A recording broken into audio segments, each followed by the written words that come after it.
G'day, this is Terry Roach from Capsify with the second episode in our series on enterprise operating models. Today's topic is transformation and the role of the business operating model as a prerequisite for de-risking transformation initiatives by helping you precisely prioritize effort towards optimizing your operation, removing bottlenecks, and eliminating pain points. Firstly, a quick recap on where we got to previously.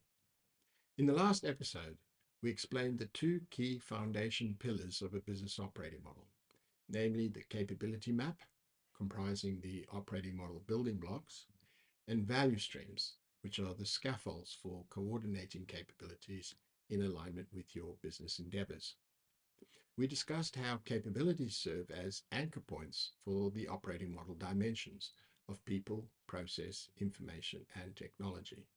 And we demonstrated how periodic maturity assessments can help you identify how well everything is performing. So what next? How does this help you optimize the operation? Well, the first thing you'd like to know, having run a maturity assessment, is what is driving these perceptions? Remember, an assessment is a point-in-time qualitative survey of your business stakeholders and represents the empirical evidence or tales from the trenches of what it's like to be in the firing line as they execute this business undertaking. It's the best feedback we have on what's working and what's not. Now you just need to add more color to their stories, so to speak. And we do that by drilling down on their pain, getting them into a design workshop with a set of digital post-it notes. We want to know, for each of these reflections of a maturity gap across the journey, what are the pain points that they're feeling? They do that by placing pain point post-its onto the capabilities in the canvas, elaborating on the anecdotal evidence or stories of the typical issues that hold them up in the journey. Once we have the pain points, we can categorize them by any sort of classification we like. Are they related to people, process, information, or technology? Do they affect customers, or are they felt by the internal stakeholders? Once we have the pain points articulated, who better to come up with solutions than the operational teams who've just explained the issues?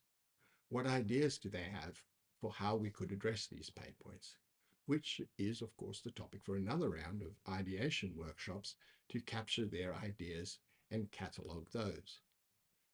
And so we arrive at a rich collection of evidence-based research guiding us as to where to best apply our resources in optimizing this value stream.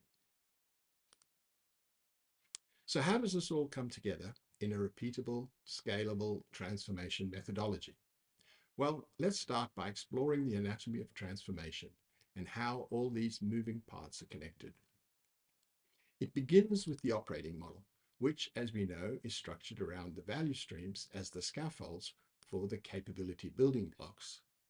Capabilities are anchors for people, process, information, and technology artifacts, which are really just categories for the real catalogs of content that we harvest across the organization and map into the capabilities they support. The operating model sits in the broader context of the strategic purpose of the business, articulated in the ontology of strategy as desired results, what we want to achieve in the goals and objectives, courses of action, which is how we're going to achieve those through our strategies and initiatives, and how we're going to govern ourselves with policies and controls.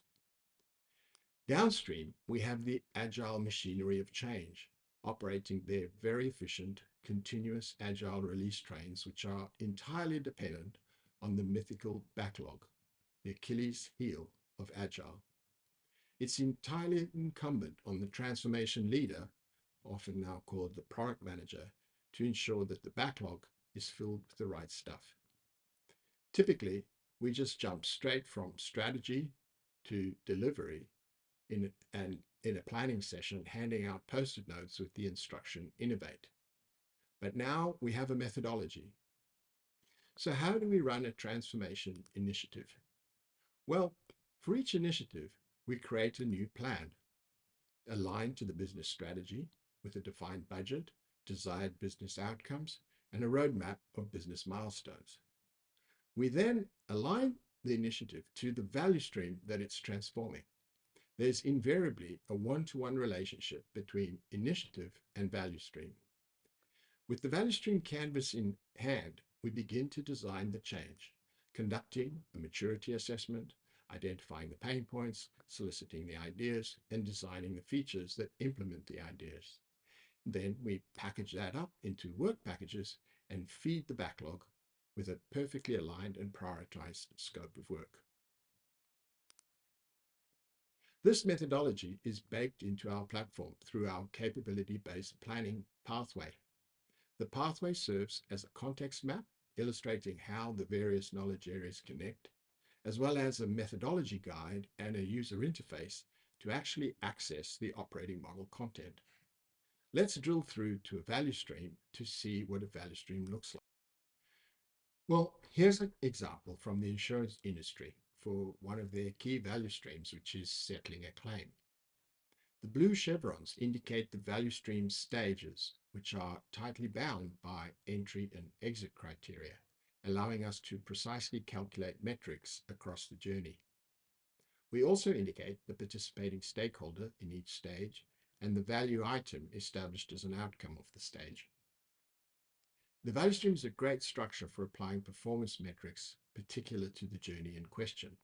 In this example, we're looking at the average time in days to complete a claim. By breaking those targets down by stage, we can immediately identify the stages that are underperforming against objectives. As explained previously, the main purpose of the value stream scaffold is to align the required capabilities across the stages. The overlay panel on the right allows us to interact with the value stream canvas and explore the state of play. In this case, we've selected to illustrate the result of a maturity assessment conducted in January 2024, highlighting the current maturity of the technology that supports each capability. We have further expanded out the associated technology applications and heat mapped those by their deployment model, as well as the second order relationships down to the systems used to provide that application functionality indicated by the logos. We can drill through into any of these elements, clicking into the capability to inspect that, as likewise into the applications and the systems. This second overlay example, we've chosen to illustrate the pain points that have been surfaced by the operational teams in the design workshops, and we've heat mapped those by their relative business impact. We've also further selected possible ideas for addressing the pain points, highlighting one in particular. From the Idea Board tab, we can identify all of the proposed ideas for enhancing and optimizing this value stream and manage them through a life cycle of stages. Once they reach the delivery teams, they get shipped into the backlog and tracked as work packages associated with the corresponding capabilities. That then concludes our example of how Capsify supports capability-based planning for transformation and how the business operating model serves as the anchor point for bringing this all together.